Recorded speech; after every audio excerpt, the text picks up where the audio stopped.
मैले कुनै पनि आर्थिक अनियमितता गरेर प्रमाणपत्र पास गर्नु पराएन। एउटा भद्रलाई चोर भन्नुहुन्छ, एउटा अनुशासित संस्थापट्टिको डेडिकेटेड मान्छेलाई ढाका भन्नुहुन्छ।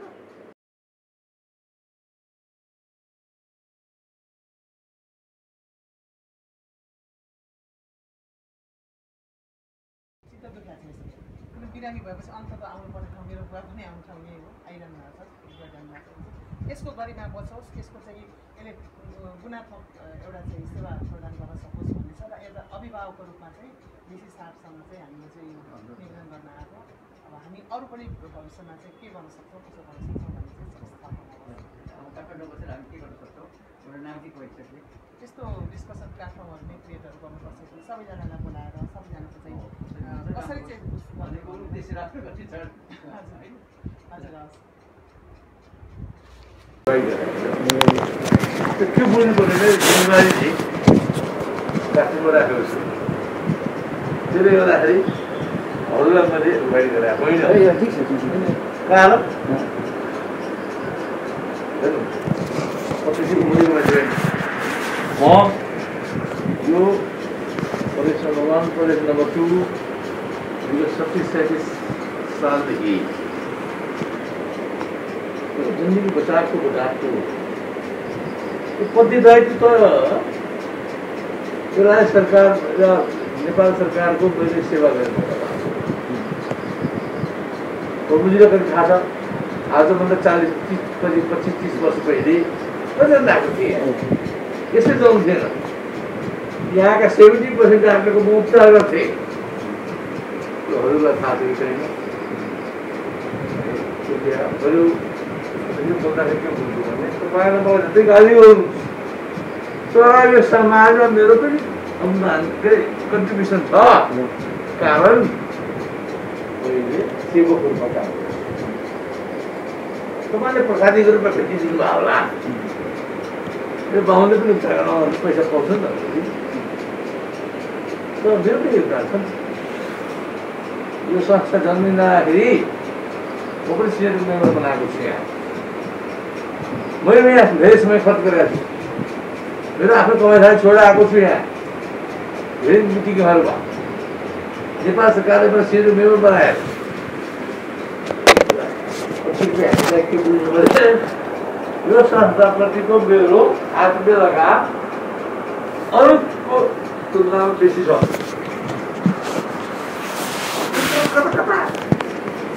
मैले त्यो बुझाउन सकेको छुइनँ जस्तो लाग्छ। होइन, यो सेवकले जनताको सेवा गरेका छ। तर अहिले स्कुल पोस्टमा आएको हुनाले विभिन्न राजनीतिक कारणले मप्रति आक्रमण भइरहेको छ। त्यो ठिक छ, आक्रमण हुनु स्वाभाविक हो। के अन्याय गरिरहेको छ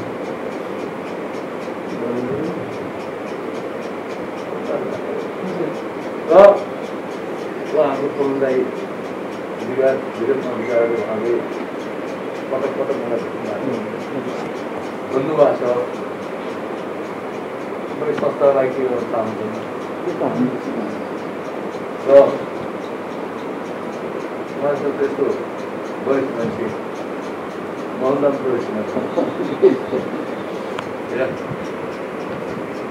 उहाँहरूको भावना र सोचलाई मैले उच्च स्तरमा फरक गर्दै के भन्छु भने यहाँ के हुन्छ यो संस्थाको क्यान्सर के हुँदा छ म्याडम, यहाँ भित्र नै क्यान्सरस मेसेजहरू छन्। बाहिरको मान्छेको समस्या छैन। यहाँ बाहिरको मान्छे यो संस्थालाई सिँगार्न चाहन्छ, सुधार्न चाहन्छ। भित्रको मान्छे के छ भने आफ्नो व्यक्तित्वलाई विभिन्न भाषामा तपाईँलाई राख्छ र संस्थालाई गुमराह गर्न चाहन्छ। कृपया यसलाई कसरी बुझ्ने मैले अस्ति नागरिक समाजहरू प्रणयनहरू बोल्दा बोली के भन्ने राष्ट्रिय ज्ञानी र सबै चिकित्सक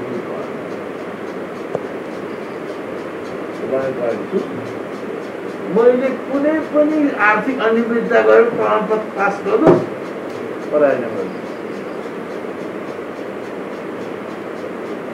एउटा भद्रलाई चोर भन्नुहुन्छ एउटा अनुशासित संस्थापट्टिको डेडिकेटेड मान्छेलाई ढाका भन्नुहुन्छ बोली राय समाज यहाँ के छ भने किन आएको छ यस्तो कुराहरू नै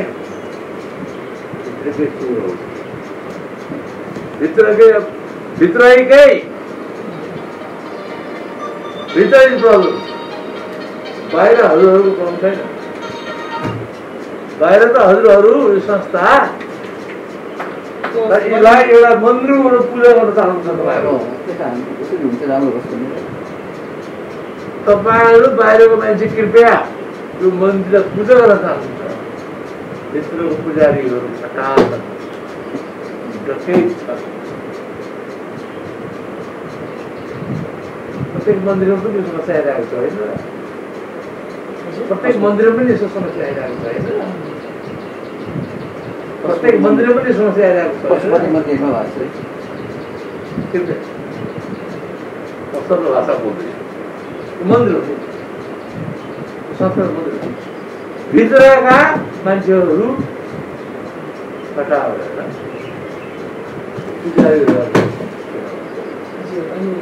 अस्ति हामीले के गर्यौँ भने त्यसपछि चाहिँ अब यहाँ यो एकजना एउटा चिज मात्रै सुधारेर हुनेवाला छैन अघि आयो भने चाहिँ विभिन्न तह तब्कामा कतै ऐनमा होला कतै चाहिँ संरचनामा होला कतै चाहिँ खरिदबिक्रीमा होला कतै चाहिँ ट्रेनमा होला कतै चाहिँ मसिनमा होला कति कुराहरू विभिन्न कुराहरू राखेर अनि हामीले चाहिँ डिफ्रेन्ट सेक्टरको चाहिँ एउटा प्लेटफर्म क्रिएट गरौँ न त सबैजनाले भन्ने मौका किनभने अब एक्लै आफूलाई दोषारोपण गरेर होइन हामी चाहिँ दोषारोपणलाई प्रमोट गर्न चाहँदैनौँ हाम्रो त्यो माइक्रो म्यानेजमेन्ट गर्ने इच्छा पनि छैन हामी भ्याउँदा पनि भ्याउँदैनौँ हामी के चाहन्छौँ भने यो विपी स्वास्थ्य प्रतिष्ठानको चाहिँ विज्ञान प्रतिष्ठानको गरिमा चाहिँ कायम होस् यसको जुन फाइनेन्सियल डेफिसिट यसले भोगिरहेछ त्यो चाहिँ व्यापार घाटा यसको यो आर्थिक घाटा चाहिँ यसले चाहिँ सम्बोधन गर्न सकोस् आदि भनेर हामीले चाहिँ पूर्व भिसी साहबहरूलाई पनि बनायौँ मदन उपाध्याय डाक्टर साहब आउनुभयो त्यसपछि चाहिँ हाम्रो शेखर डाक्टर साहब आउनुभयो पूर्णचन्द्र कर्मचार्य डाक्टर साहब र हाम्रो लोकविक्रम थापा चाहिँ आउनु पाउनु भएन तर उहाँले चाहिँ अहिले पनि सम्पर्कमा हुनुहुन्छ र कसरी हुन्छ यो संस्थालाई बचाउँ राम्रो गरौँ सहयोग गरौँ भन्ने सबैजनाको सल्लाह सहित छ अनि त्यो कार्यक्रममा हाम्रो जे किसिमको छलफलहरू भयो त्यो छलफलहरूको निचोड चाहिँ हामीले एउटा विज्ञप्तिको रूपमा तयार गरेको छौँ र यो विज्ञप्ति चाहिँ अब हामीले चाहिँ सङ्घीय सरकार प्रदेश सरकार र हजुर त्यसपछि मेयर साहबहरू सबै सम्बन्धित निकायमा चाहिँ दिने भनेको छौँ त्यसलाई चाहिँ हामीले त्यो छलफलहरू विभिन्न ठाउँबाट आएको छलफलहरूलाई चाहिँ संक्षिप्तीकरण गरेर चाहिँ एउटा ज्ञापन पत्र छ भन्दा पहिला फर्स्ट अभिभावक हजुर हो नि त यो अस्पतालको यो प्रतिष्ठान चाहिँ यहाँको अलिकति नब्बे प्रतिष्ठित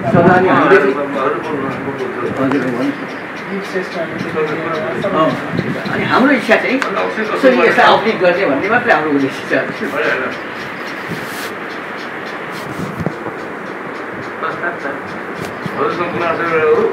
भन्नुहोस् न एकदम अब म आउँदा हजुर थियो अनि यतिको भयो अब प्रेम रूपी गुनासो कृपया होइन ठिक छ हजुर बुजुर्ग हो ठिक छ बुजुर्गको परिभाषा धेरै लाग्छ नम्बर 2 अक्सिजन प्लान्ट कृपया मलाई के भइरहेको छ सुनिदिनु हुन त्यो हार्दिक अनुरोध छ अक्सिजन प्लान्ट जब यहाँ आउँदाखेरि हार्दिक काम के हुनुहुँदो रहेछ कोही उठिनु हजुरको आशीर्वादले मलाई यसमा के मतलब के देखियो भने अक्सिजन प्लान्ट लाम आजभन्दा 8 वर्ष पहिले ल्याएको विभिन्न आर्थिक लेनदेन गर्दाखेरि अक्सिजन प्लान्टको जनता गरिब जनता या त्यो सेवा पाउने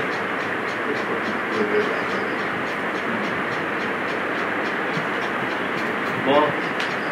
लोकवासीलाई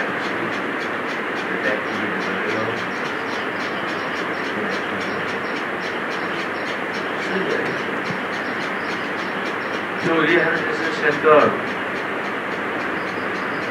अर्कोपट्टिको कोभिड अस्पतालको रूपमा चाहिँ त्यो अक्सिजन प्लान्टबाट कोरोनाको उपचार गर्ने बिरामीको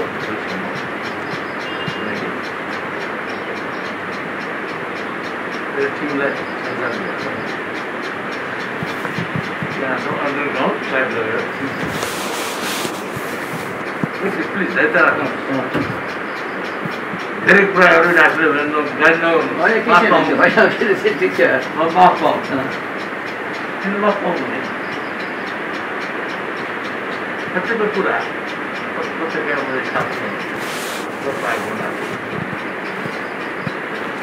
मेरो गल्ती हो के गरेर छु मेरो आफ्नो थाहा अनि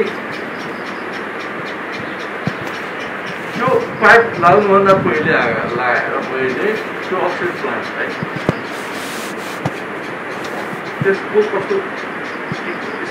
भने पर मिनट 8 से कृपया ध्यान राख्नुहोला कसैले पनि तपाईँले के होला कसुलीमा चलाउनु त्यहाँ 8 से लिटर पर मिनट मैन्युफ्याक्चर गर्ने क्यापेसिटीको पनि शङ्कास्पद प्रतिनिधि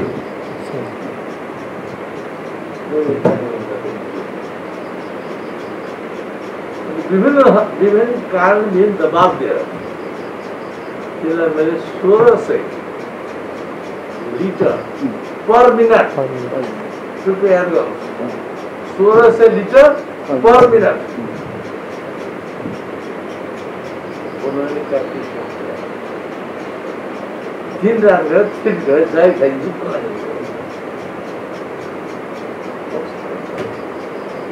त्यसमा पनि के भयो थाहा यो प्लान्टको अक्सिजन सप्लाई बिना अक्सिजनको बिरामी पर्नु भएन भनेर अन्डरग्राउन्ड पाइप लगाएर मैले डेडिकेटेड अक्सिजन कोरोना अक्सिजन कृपया बताउनु होला के बोल्दैछु यसलाई रेकर्ड गर्नुहोस् र मलाई विश्वास छ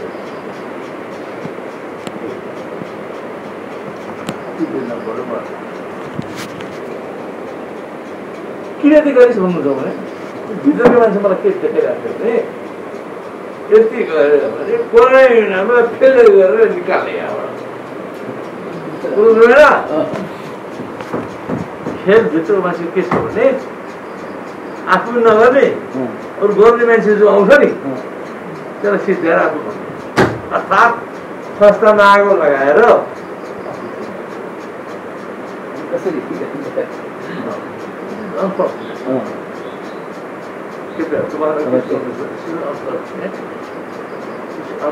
म जो बोल्दैछु यसको क्रस भेरिफिकेसन गर्नु होला भने हार्दिक अनुरोध छ स्टाफहरू छु यहाँ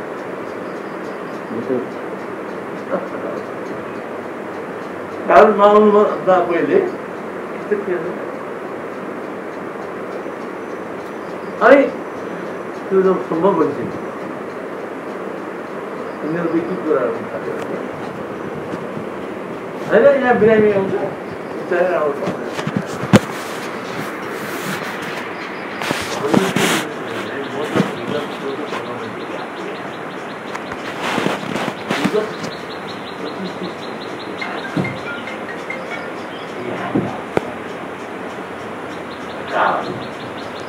आफै सरकार छ त भाइ त्यही त आफै सरकार छ भाइ हो थाहा छ भित्रको मान्छेको ओक्सिजन कस्तो भएर छ डाक्टरदेखि लिएर सबै सब सियर्स प्लिज ल्याबदेखि प्रत्येक संस्थाका हितको विरुद्धको एक्टिभिटी बाहिर भइरहेको छ त्यसमा म एट्याक गरिरहेको त्यसको विद्रोह हजुरले प्लिज म के भन्छु म सही अरूसँग अनुरोध के छ भने काउन्टर क्वेसन के छ भने नि BBK has been made a business not for the BBK's benefits, benefit outsiders भित्रकै मान्छे बाहिर छन् बाहिर गल्ती छैन प्रभु गल्तीलाई बाहिर न बाहिरसँग मेरो केही छैन भित्रकै मान्छे बाहिरको रूपमा प्रकट छ बाहिर म दोष लाउन चाहन्न कृपया त्यो भावनालाई यसैमा एट्याक गरेर चाहिँ त्यसै म त्यो जुन नाराबाजी हुन्छ नि भाइ के हो यही हो सबै होइन ल प्रश्न मैले प्रश्नको उत्तरहरूमा हामी जाउँ कि नजाउँ जस्तो कि अब हामीले एउटा सुनेको प्रश्नहरू चाहिँ अब ट्रान्सपरेन्सीहरू चाहिँ एकदमै चाहिँ छैन डिसिजन मेकिङहरू चाहिँ एकदमै त्यो चाहिँ बाहिर छँदैन इभन कार्य समितिले अनुमोदन गर्ने गरी भनेर डिसिजन हुन्छ त्यो चाहिँ एकदमै त्यसको चाङै लागेको छ त्यो हुँदैन एउटा मात्रै एउटा उदाहरण दिनु मैले त्यस्तो कुराहरू छ त्यस्तै अब म हजुरको के कुरामा सहमत छु भने एकजनाले मात्रै चाहिँ बिगारेको छैन इन्स्टिट्युसन होइन यो पनि योपल्ट मात्रै हो यो टेन्युर पनि अगाडिदेखि नै यो चाहिँ संस्थागत हुँदै आएको छ संस्थागत गर्दा यहाँ चाहिँ विभिन्न राजनैतिक दलदेखि व्यापारीदेखि लिएर कर्मचारी सबैको आफ्नो आफ्नो यो बिगार्नुमा चाहिँ योगदानहरू रहेको छ होइन त्यो रहेको छ तर चाहिँ मलाई एउटा लागेको चाहिँ के भने जुन हजुरको मातहतमा थियो त्यो चाहिँ के थियो भने जुन किसिमको निर्णयहरू हुन्थ्यो त्यो निर्णयहरूलाई चाहिँ ट्रान्सपरेन्ट बनाउँदा त सहयोगी पक्ष हजुरलाई त्यो निर्णयहरू ट्रान्सपरेन्ट भएन 200 भन्दा बढी कुराहरू छन् जुन चाहिँ कार्य समितिबाट पास गर्ने गरी भनेर गरेको छ भएको छैन जस्तै अख्तियारमा परेको केसहरूलाई दण्डित गर्न सकिन्थ्यो त्यो केसहरू दण्डितहरू भएन त्यसमा चाहिँ भिसी साहबले चाहिँ अब अलिकति एक्सपिराइट गरिदिनु भएको भएदेखि चाहिँ के भने गल्ती गर्ने दण्ड पायो नि त भन्ने कुरा चाहिँ एउटा अवलोकन चाहिँ एउटा चित्त बुझ्थ्यो भन्ने कुराहरूमा चाहिँ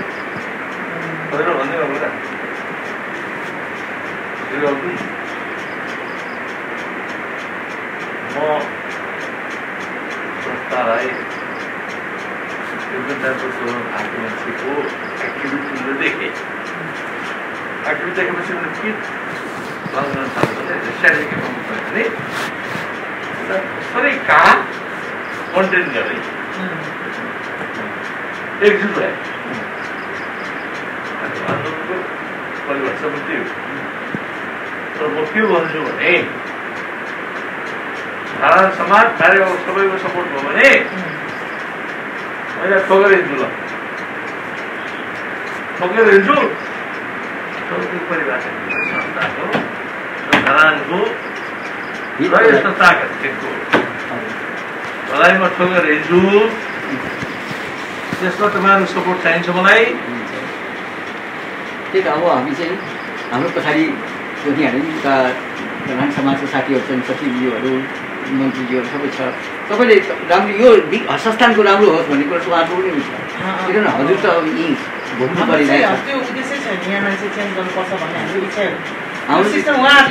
कसरी राम्रो गर्छ हामीले बाहिरबाट चाहिँ यहाँलाई दबाब दिनु यहाँ एकजना मान्छे परिवर्तन भएर यहाँ सिस्टम परिवर्तन हुनेवाला छैन भन्ने कुराहरू पनि छ होइन त्यस कारणले गर्दाखेरि चाहिँ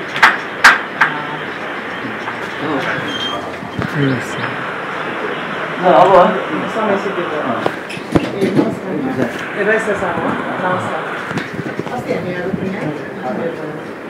हामी डाक्टर साधु चाहिँ भेट्यौँ अस्ति अनि पढ्नुहुन्थ्यो अनि उहाँ चाहिँ हाम्रो उसमा कति 40जना मान्छेहरू लाइनमा थियो नि उहाँ पनि हुनुहुन्थ्यो अनि सब कुछ सुन्यो अनि हामी 82जना प्लस मान्छेहरू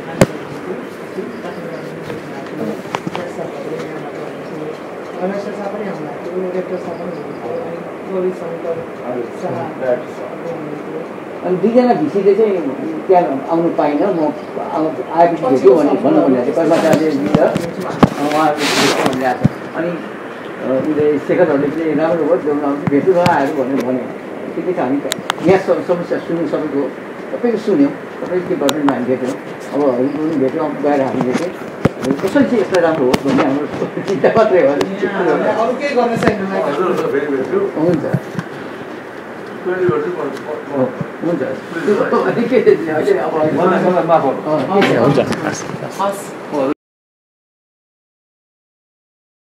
पहल त गर्नु पऱ्यो यसलाई राम्रो बनाउनु पऱ्यो र अब हाम्रो चाहिँ खबरदारी रहन्छ यसमा र हाम्रो अलिक बाफलै अलिकति खबरदारी रहन्छ भने अब यहाँहरूलाई उहाँहरू बसिरहनु भएको छ र विज्ञप्ति हामीले कति उहाँहरूलाई पनि दिनुपर्छ